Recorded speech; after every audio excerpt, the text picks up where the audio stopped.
Hey everyone, before we start this episode, I want to share with you guys another one of my favorite albums. This is Chuck by Sum 41.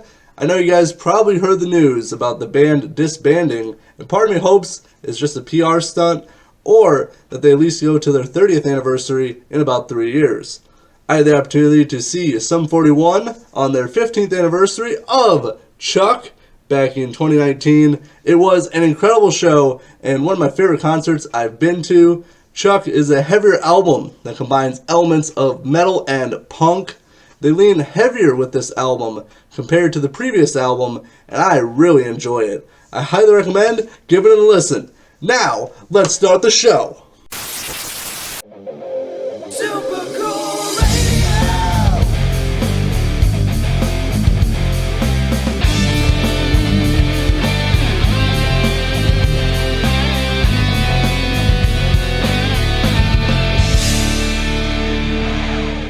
Hello everyone and welcome to the 15th episode of Season 5.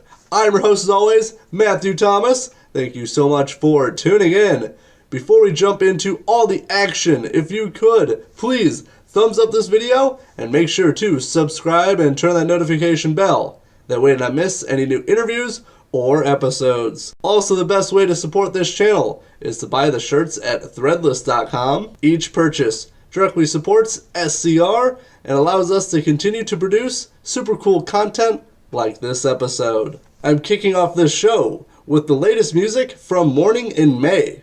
On May 5th, Morning in May released a new single and music video for Table Etiquette.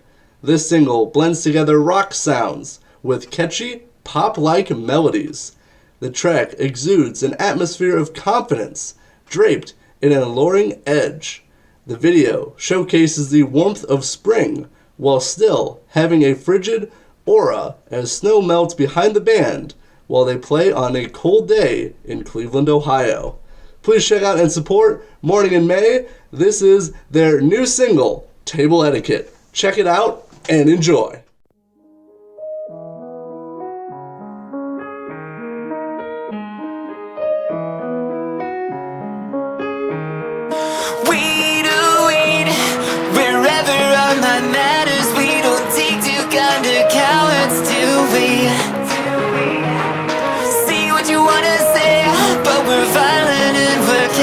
And we're chemically unbalanced, you'll see. Twist, baby, twist, but that swing ain't worth the missing, and that skirting worth the stitching, darling.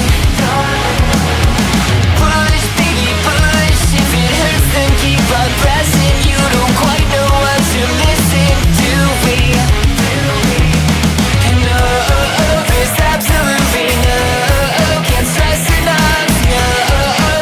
Absolutely nothing wrong with us.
Once again, that was Table Etiquette by Morning in May. Please check out and support this great band from Ohio. Morning in May is currently on tour. Their next show is Thursday, May 11th in Amityville, New York at the Amityville Music Hall. If you get a chance, make sure to see them live.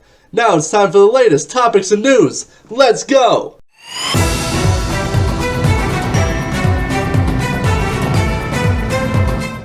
On to our first piece of news. On May 5th, the Smashing Pumpkins released their latest album entitled A Tomb, Act 3. This album is the concluding album of their three-part rock opera trilogy, including the albums Melancholy and the Infinite Sadness and Machina, the Machines of God. In a recent interview, Billy Corgan had to pay a ransom to a hacker so the album would not be leaked. Corgan said, right when the album was being mixed and mastered, which is a very kind of nervous time because the files are finally going out to different people, and as you can imagine these days, everything's digital. So a fan contacted me and said, 9 of the songs have leaked. This is like 6 months ago, and they were all probably the most catchy, singly type songs. So it's like, not only is it 6 months too early, but you're pretty much giving away the album before you even have a chance to set your feet into the ground. And somehow, some hacker was offering the files for money, and we were able to trace it, pay off, and keep it from leaking. The FBI got involved. Corgan continued, I don't know how they got what they got. Ransom was paid out of my pocket, unfortunately. We were able to do was stop the leak from happening, because it was a mercenary person who had hacked somebody. They had other stuff from other artists. It wasn't like some Pumpkins fan that was hell-bent on breaking it on Reddit. Somehow, they gave some information that allowed the FBI to track them. I don't know the end result of it yet. I was very surprised when I heard this story. I can understand why he paid for the ransom. This album was the third act and a follow-up to 2 other albums. It was a critical album, and if someone would have leaked the album completely, it would have ruined the anticipation and surprise, and also the marketing, as Corgan mentioned in the interview. Since everything is digital, it makes it easier for someone to steal files if they are not properly protected. I hope the person who hacked in and stole the files is held accountable. I'm glad Billy was able to get the files back, even though he had to pay the ransom. It shows how dedicated he is to the music, and how far he would go to protect his music. On to our second and final piece of news. Late musical icon Prince will have a stretch of Minnesota highway named after him. The 7-mile section of road travels past the musician's former Paisley Park headquarters just outside of Minneapolis. The portion of Minnesota State Highway 5 will be called Prince Rogers Nelson Memorial Highway, after the musician's real name. Signs marking the road's name will display Prince's unique shade of purple, according to the bill's lead sponsor, Republican State Senator Julia Coleman. Coleman said, Prince was a true genius, a visionary artist who pushed the boundaries of music and cultures in ways. Coleman added, listeners can hear Prince's influence in the work of countless musicians who came after him, and his legacy continues to inspire new generations of artists to this day. Prince was a beloved musician, and I'm very much in favor of renaming Minnesota State Highway 5, plus I think the purple road signs will look amazing in person. Coleman is correct that many musicians, even up to present times, are influenced by Prince in some form. Prince really pushed the boundaries of music, and his legacy should be honored and preserved. Now it's time for another edition of This Week in History. What historic events happened this week? Let's dive in!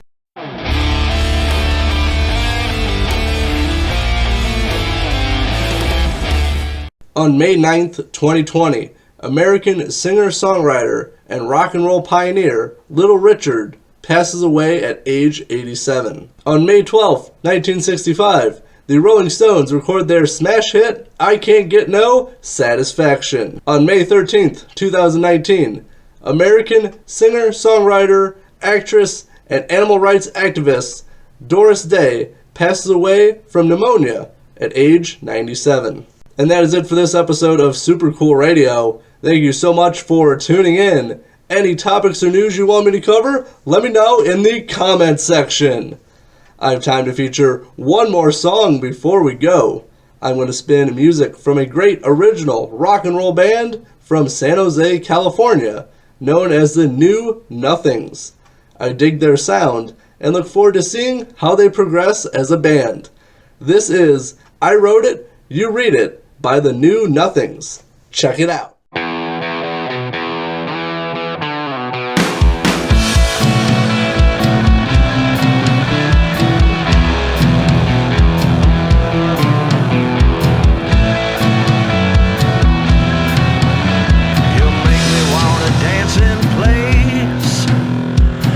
To see you feel the rapture, I'll tell you I enjoy the chase, but it's more about the capture. I'm on the straight and narrow, here for you honey, a shovel and a barrel, I'm working for my money, I paid for this mic, think Reagan might have said it, the plagiaristic type, I wrote it then you read it.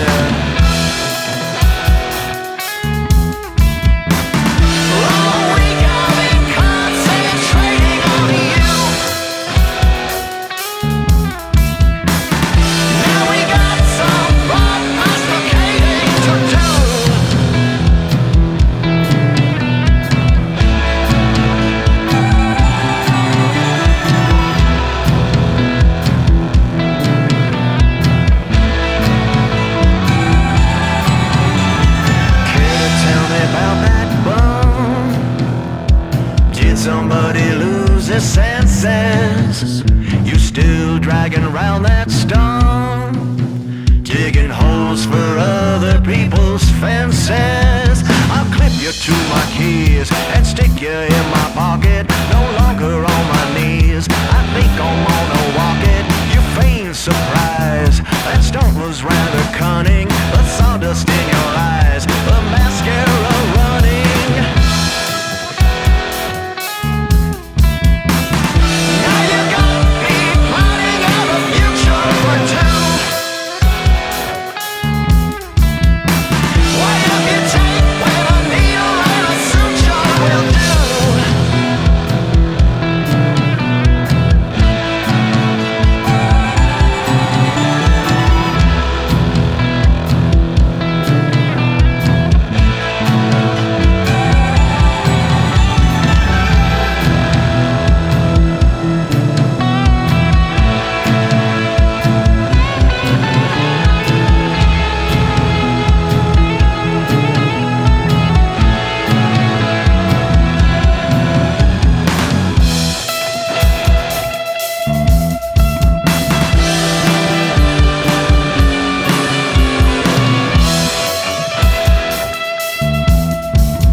Once again, that was I Wrote It, You Read It by the New Nothings.